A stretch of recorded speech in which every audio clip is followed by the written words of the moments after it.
From the McCourtney Institute for Democracy and the studios of WPSU on the campus of Penn State University, I'm Michael Berkman. And I'm Chris Beam, and this is Democracy Works.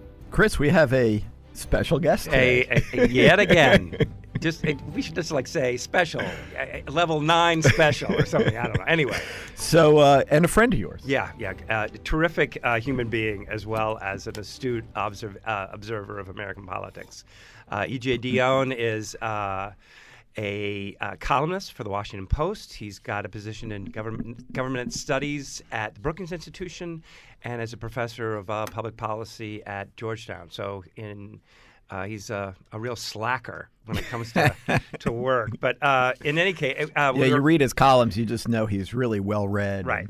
Now he's also in the American Academy of Arts and Sciences. I mean, he's a bona fide intellectual and in addition to being a wonderful human being. So we're lucky to have him on campus, and we're lucky to have him interviewed for the podcast. Yeah, he's so prolific, it's hard to know where to start exactly, and sort of talking about what he brings to the table today. Right. I mean, he is uniquely qualified both to talk about kind of the state of American politics on a day-to-day basis, which is what he does with his column. But he also writes books and has a much more informed and thoughtful and historically grounded analysis of kind of where politics is, where our democracy is, and whether it's tending. Right, getting away from the horse race. He's very good at the horse race. Yes. Getting away from the horse race. He really brings a learned and valuable perspective on thinking about the state of American democracy. Right. And he's concerned about the American state of democracy. Absolutely. So one thing he's been writing about, both in his recent book and in recent columns that I find really quite interesting, is this idea of if we accept that there's been damage done to our democracy over the last several years, and actually he would argue that it's a lot more than the last several years. Culminating in Trump. In Trump. But, much along the lines that his recent co-authors, Ornstein and Tom Mann have been arguing. He's asking the next question, which we have heard less about, and that is, how do we restore our democracy? What do we do to get it back? Right. And how do we move, or how do we mobilize or take advantage of the fact that because of this climate and in reaction to what Trump has done, there is more interest and more activism in politics right now than there has been for decades. So, that's enough, I think, for us to set the table for EJ and Jenna. So let's bring them in. Okay.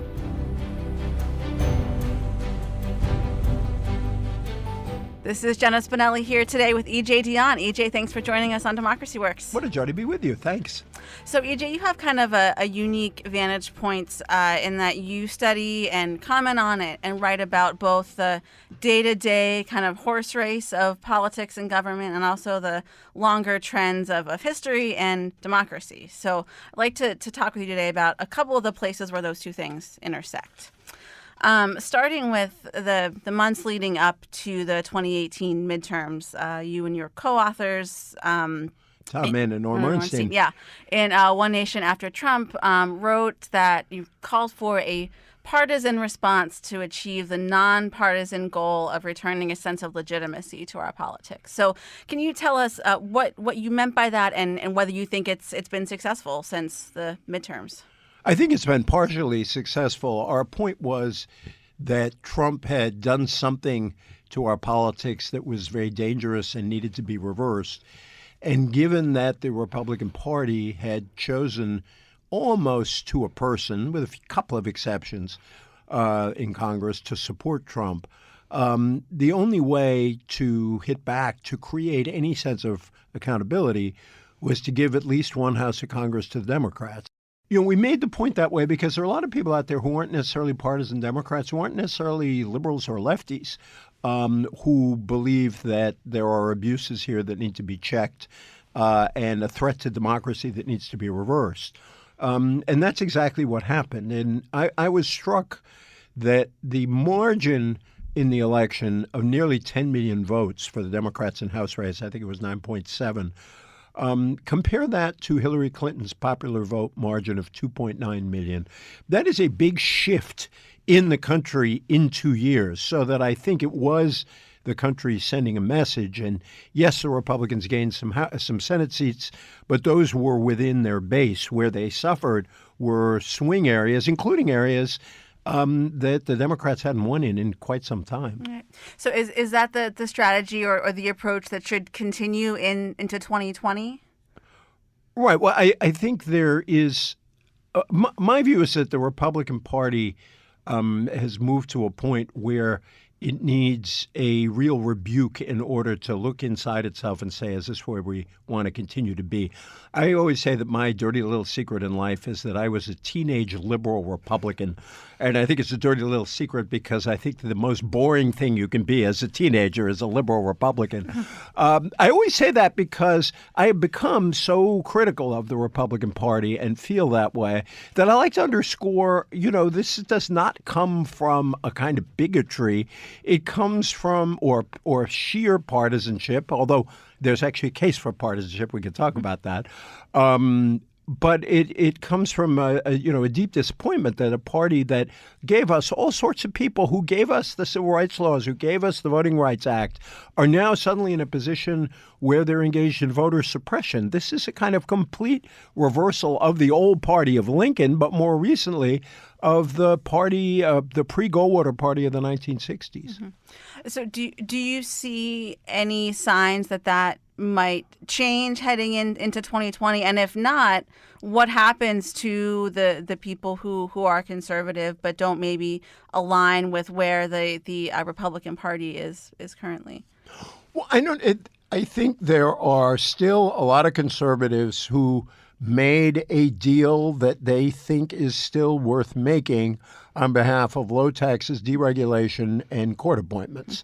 And, we talk so much about the role of blue-collar whites, particularly blue-collar white men, in electing Trump, that we forget his real base was conservative Republicans. College-educated white men voted 59% for Donald Trump. We never talk about them, partly because the defection, I think of them as Trump Democrats, the defection of angry folks many of whom belong to unions, was critical in changing states like Pennsylvania, Michigan, and Wisconsin, and also Ohio.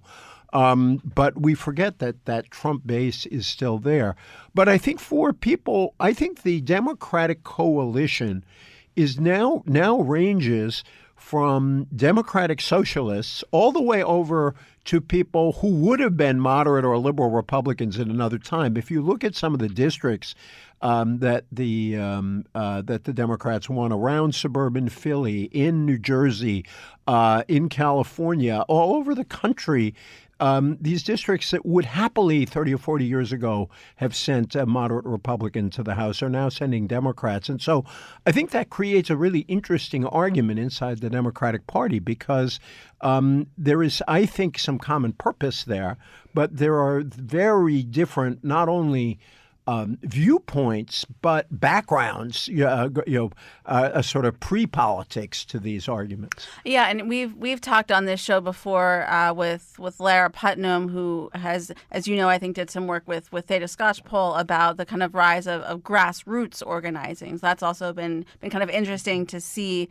and also to see, how that will continue to change moving toward 2020, because as you said, we have this whole range of Democrats. Will they kind of coalesce around one particular ideology, or will they kind of, what might become of that? It'll be interesting to see.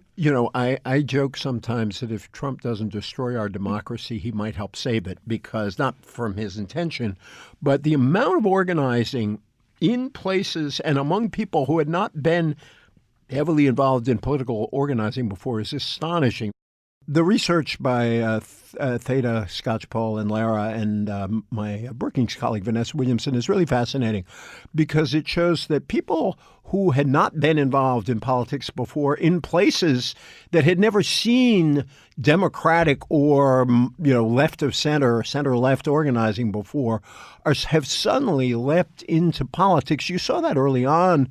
around the repeal of the Affordable Care Act, where I think a lot of Republican members of Congress in very Republican districts were shocked to see 300 or 400 people show up at town meetings. But I think as much the people who showed up were shocked to see how many of their neighbors and neighbors actually agreed with them on politics.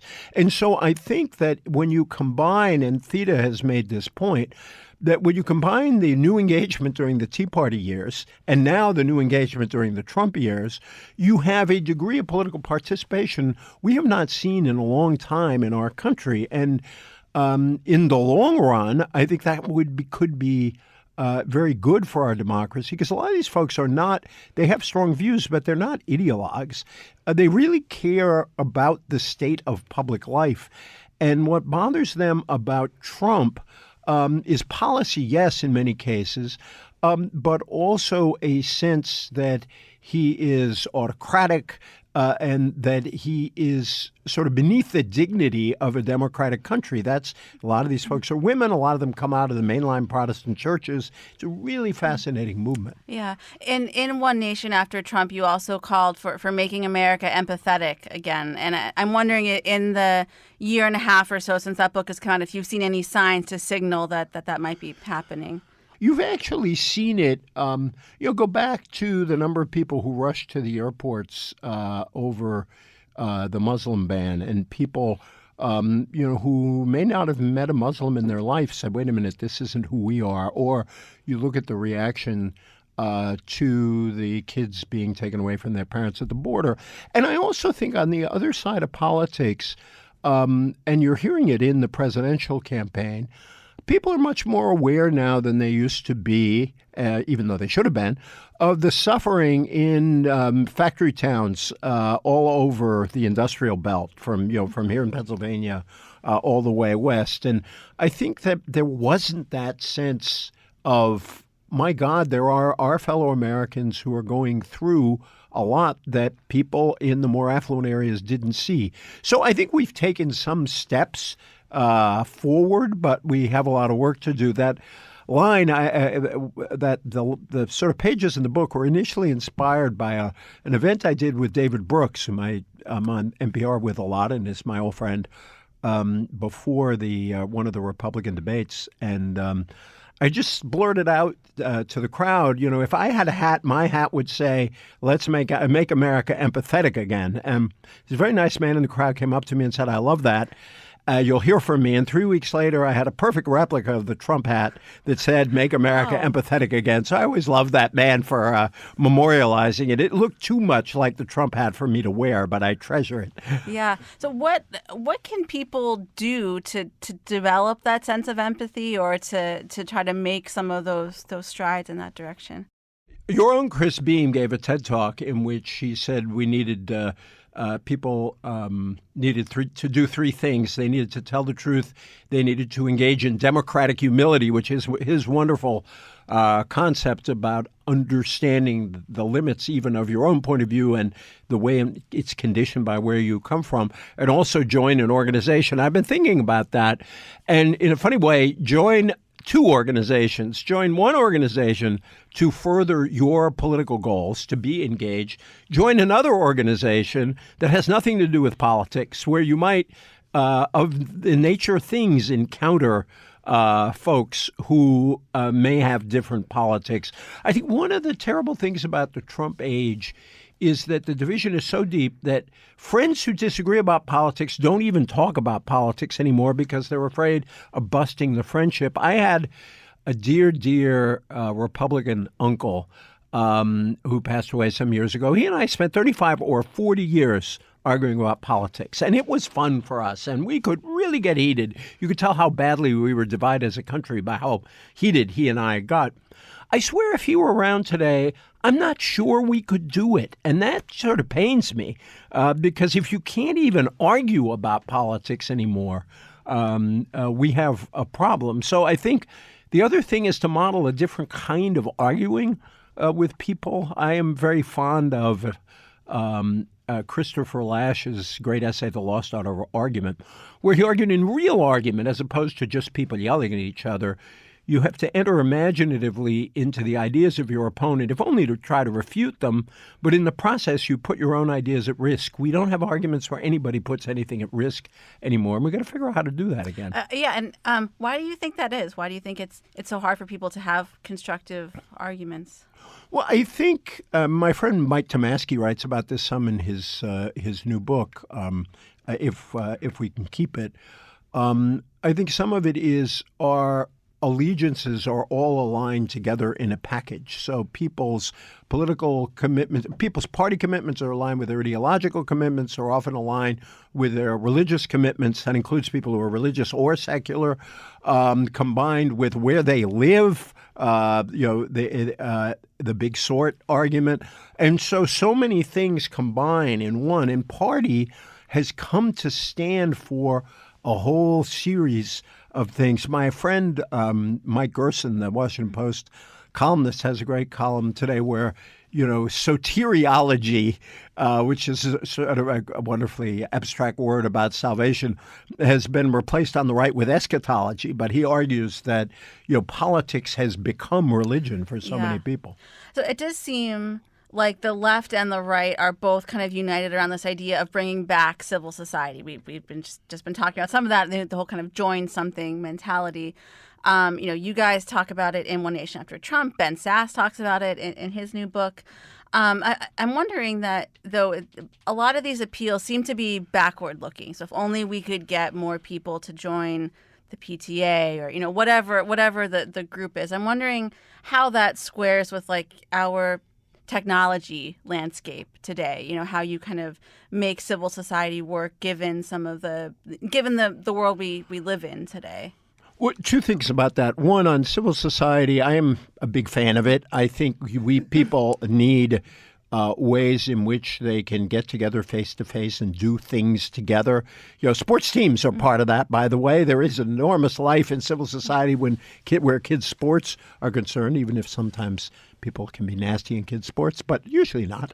On the other hand, there's a part of the civil society argument that I really do worry about, with two parts. One is the one you point to, which is we can't just be nostalgic, and I want to talk about that. But the other is that it acts as if there's something magical and that, civil society disappeared, and what do we do about it? How about the collapse of the industrial economy in many towns across the industrial belt has helped bring about the collapse of civil society. What I want to tell my conservative friends is I'm with you. I want a stronger civil society. But you guys have to acknowledge the cost of inequality and the cost of economic collapse in many cases, because you can't support a Rotary Club without local businesses, and you can't support unions without jobs, and you can't support any of these organizations if the economics of a place are hollowed out. And so I think that's one side of it. And then you pointed to the nostalgic aspect of it. I had hope really during the 2008 Obama campaign, and I haven't completely lost that hope, that new technology can also lead to face-to-face contact. So often we see it, and maybe so often it is, an alternative to people meeting face-to-face. We were talking before this podcast about people don't even have to speak to a human when they order things. But in the Obama campaign, when you went back to look at their primitive compared to the era we're in now, contacts online, they always ended in a meeting somewhere, or they always ended in a door knock. And so maybe we should turn a technology that we see as undercutting civil society to the work of trying to reignite it.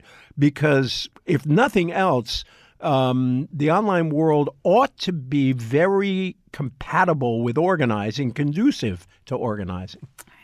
So the other, as all of this organizing is going on, there's also been some talk about policy changes that might help to make America more small d democratic. There's two of those ideas I want to get your thoughts on quickly here as we start to wrap up. The first is the National Popular Vote Interstate Compact, which needs a different name. I think they need to spend some money on some marketing for that. But the Let the People Decide initiative. So it seems like that's picking up steam. I know it just passed in Colorado. And it's on the governor's desk as we record in New Mexico and Delaware. So can you give us the 30,000-foot overview of what that is and whether you think it's likely to be in effect by 2020? Yeah, two quick things. We have a problem in our country that's going to keep growing with the Electoral College.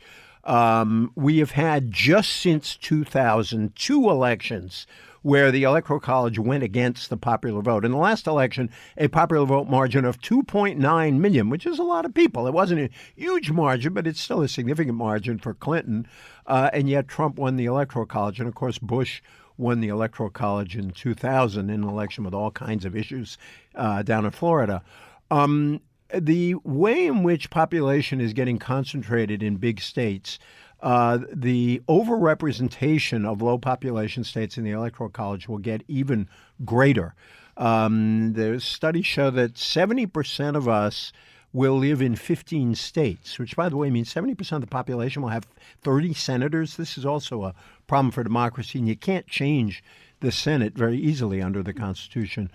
The Popular Vote Initiative, we'll now rename it Let the People Decide Initiative, basically encourages legislatures, since the legislature can pledge the electors under the Constitution, to have legislatures vote to pledge their state's votes to the winner of the popular vote, and that they would only take effect when a majority of states make that commitment. Now, if that ever happens, I'm sure it'll go to court, but I think it's creating pressure. And the reason they're doing it this way is smaller states probably won't ratify an amendment that will undercut their clout in the Electoral College. This, by the way, also is good because the Electoral College, as it stands, encourages candidates to campaign in at most 10 states.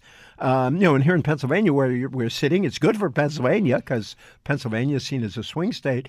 But there are so many states that are either strongly Republican or strongly Democratic and never see a candidate after the primaries. So I think it's important that we have this discussion. I would prefer it with an instant runoff system. Where people rank choice the candidates to guarantee that it's not only the winner of the popular vote, but the winner of the preference of a majority of the country. Mm-hmm. So we could have a whole other show just on that, but you probably will. Yeah. Let's hope so. I hope so. So the other thing I know that you've done some work in is the idea of universal voting, which comes from Australia. I've heard you describe it as almost like a parking ticket or some model for voting. So tell us about that and what your work is in that area. Yeah. So.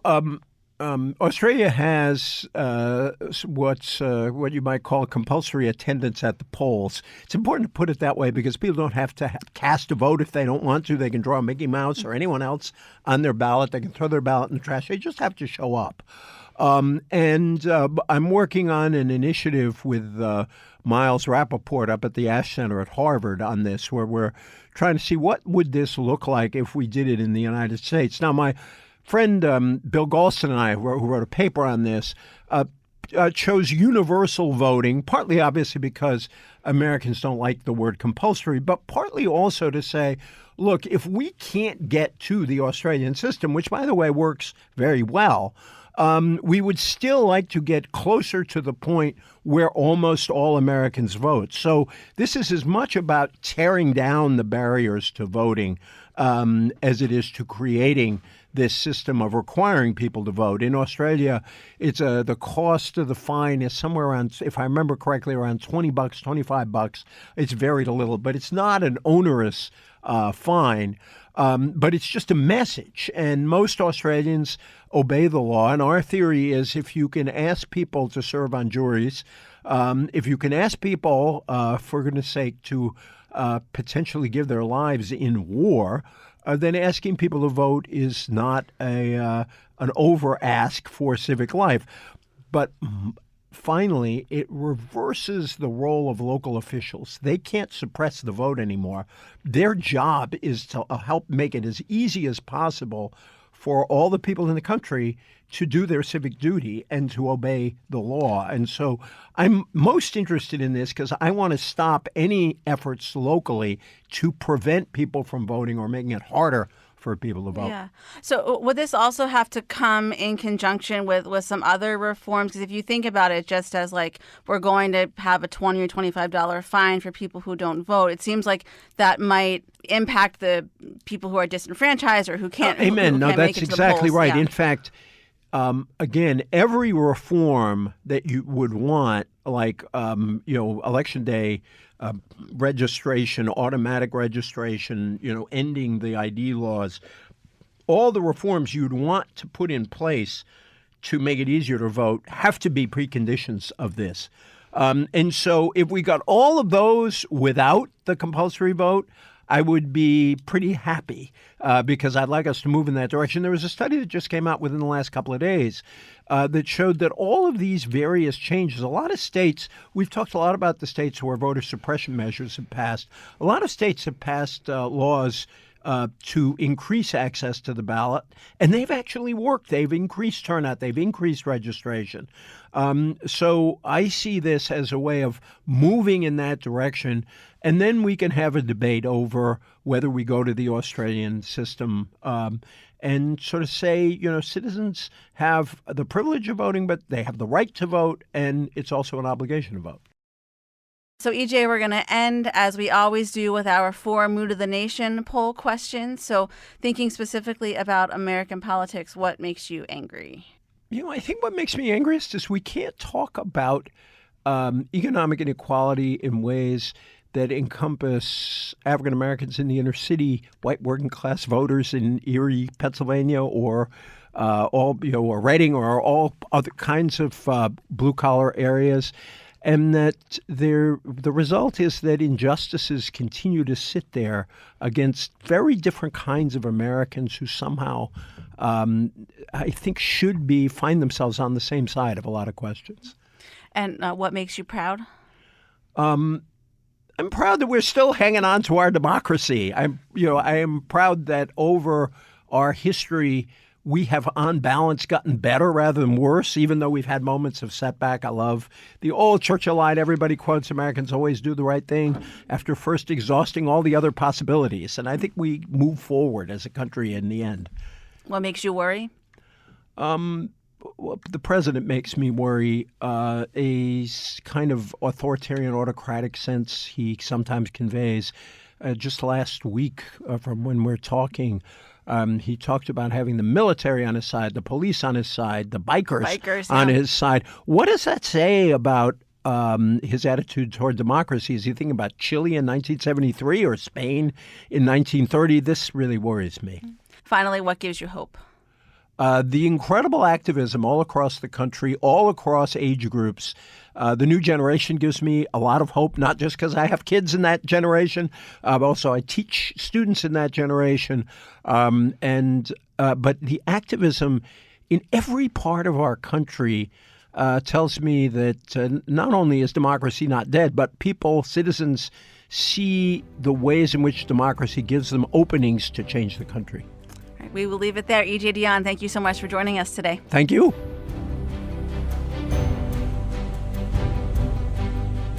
Well, we're back, and a lot of interesting material in that interview. One thing that really struck me, in part because of how well it coincides with findings in our Mood of the Nation poll, is what he had to say about empathy. Mm-hmm. Okay. And one thing that we've been finding, and we're not alone in finding this, is just such antagonism and antipathy between people of one party and the other. Yeah. And the idea that, we can't even talk about these things anymore. And I think everyone has that experience, right? That it used to be that you could, have these good-natured arguments, but now these arguments get heated and personal so quickly that people just don't talk about. Yeah, a really interesting observation he made, that people will talk less about politics with people they disagree with because of how quickly unpleasant it now becomes. And I mean, I love the whole choice of this word empathy here, because on the one hand, it's obviously meant as a knock against the president, who's often accused of sort of lacking empathy. But it's also a knock on all of us for the way that we are, in effect, viewing the other side. I suppose that's true. I mean, I also think it is, an appeal to our better natures, right? The better angels of our nature, and the idea that the way it is now is not the way that it has always been, nor is it the way that it has to be. No, right? He makes a really neat point in there about how it doesn't elaborate to a huge extent, but about how this notion of sorting out, and about how party ID has now come to encompass much more of one's identity, because it lines up so well with social groups, with the kinds of communities that you live in, with the kinds of TV that you watch, the kind of stores that you shop entertainment, at. Cars. Right. I mean, it just goes all the way down. So being a Democrat and being a Republican now is more than simply a party label. It says something about who you and the people you are in community with, or people that you hang out with, are like. And conversely, and negatively, how you view the people who are different from you. Yeah. This is this idea of how we've kind of sorted along these identity lines is really pretty critical, because this is going to be a hard thing to break. Everyone's dissatisfied with democracy. Join an organization that makes democracy better in the way you want it to be better. But in addition to that, join an organization where people are not all the same, where people don't have the same point of view, where you get to see interact with people as people. Right. So interesting to hear that, because when we had David Frumman, who comes from the other side of the political comes from another political perspective than E.J. Dionne. He's a conservative. E.J. is a liberal. Says the same thing. So maybe we're actually coming in on a bipartisan solution.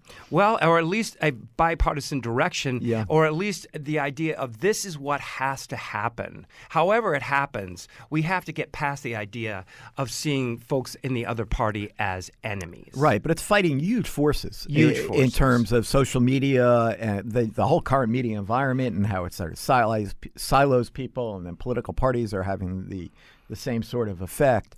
But it is something that, you could think of at the community level. Just join something, work with people in the community that don't agree with you, and that they're both arguing. Yeah, right. And how, again, these huge social forces of social media and finding whatever you want on a computer whenever you want it, and all these kind of non-physical forms of interaction absolutely are undermining the former mechanisms by which we as a society connected to each other. Yes, and so speaking nostalgically, we need to go back to where we were. Well, that's the problem with nostalgia, of course, is that we're not going back to right.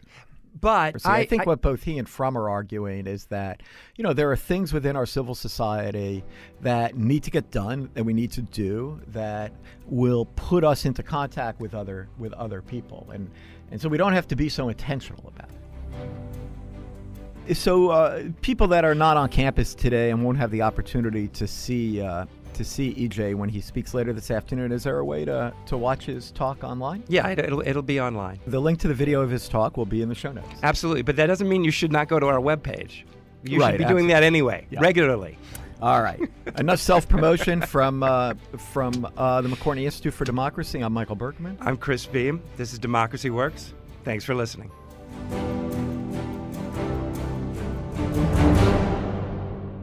Democracy Works is produced by the McCourtney Institute for Democracy at Penn State and WPSU Penn State.